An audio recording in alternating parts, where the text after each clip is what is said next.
as well, wherever they are, just come down.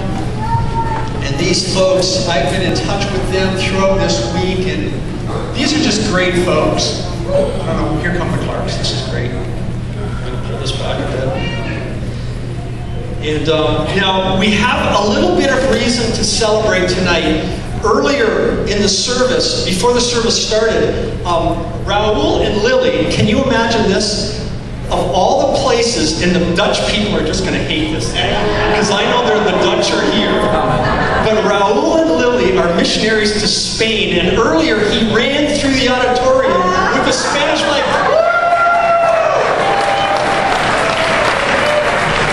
So that was kind of a good thing for Raoul. So Raoul is going to explain to you just what he's going to do, church planting in Spain, introduce you to his wife. And his English is, he thinks it's not good, I think it's really good.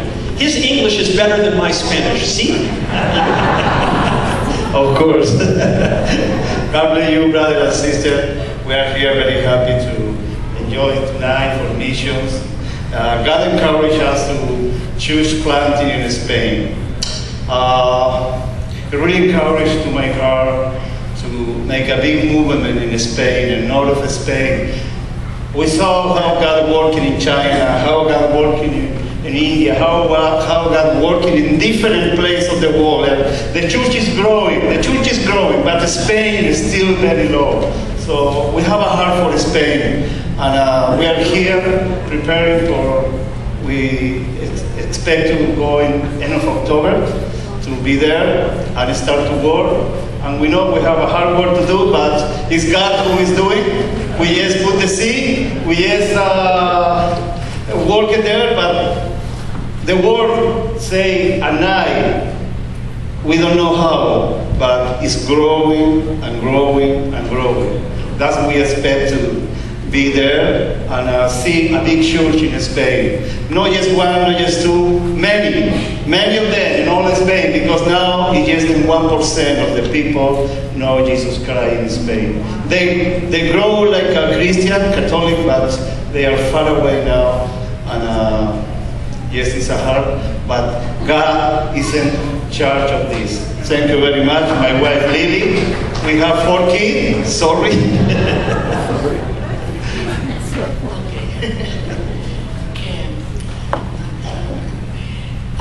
I am so happy to be here tonight. Last year we enjoyed too, and this year we hope to be in October in Spain. We are working very, very hard to give the goal, and we are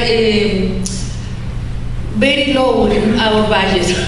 We are trying very hard for that. I want to enjoy the praise for us, for our fundraiser, okay?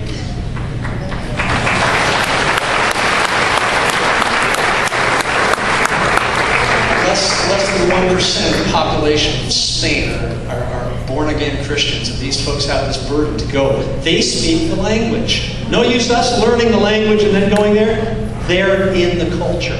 So we need to send them. We don't have to train them. They already have a burden for their people.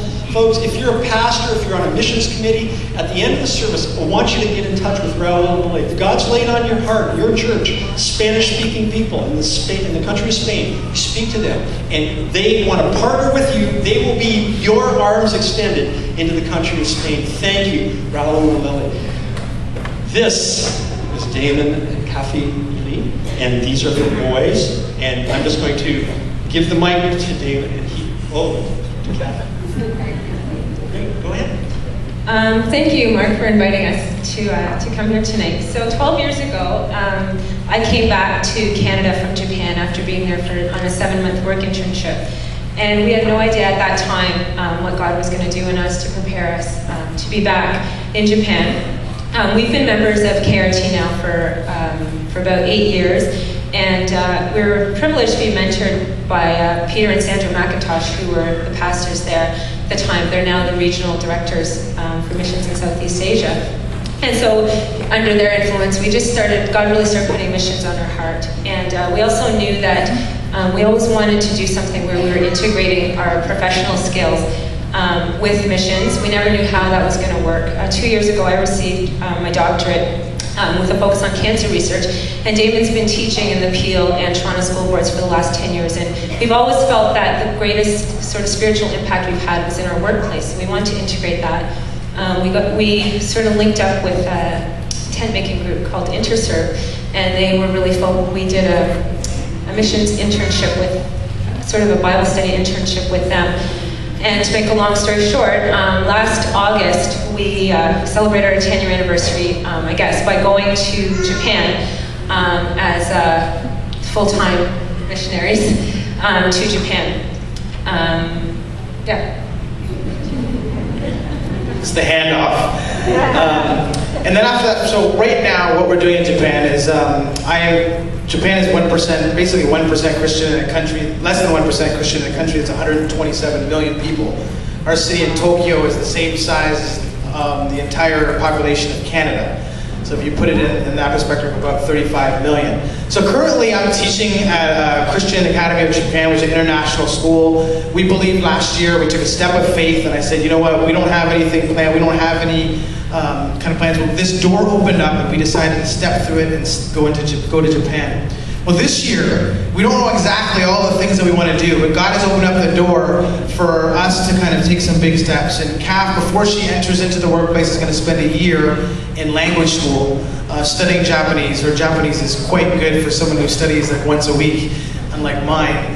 And then my children, we've decided to take them out of the international school and put him in Japanese school.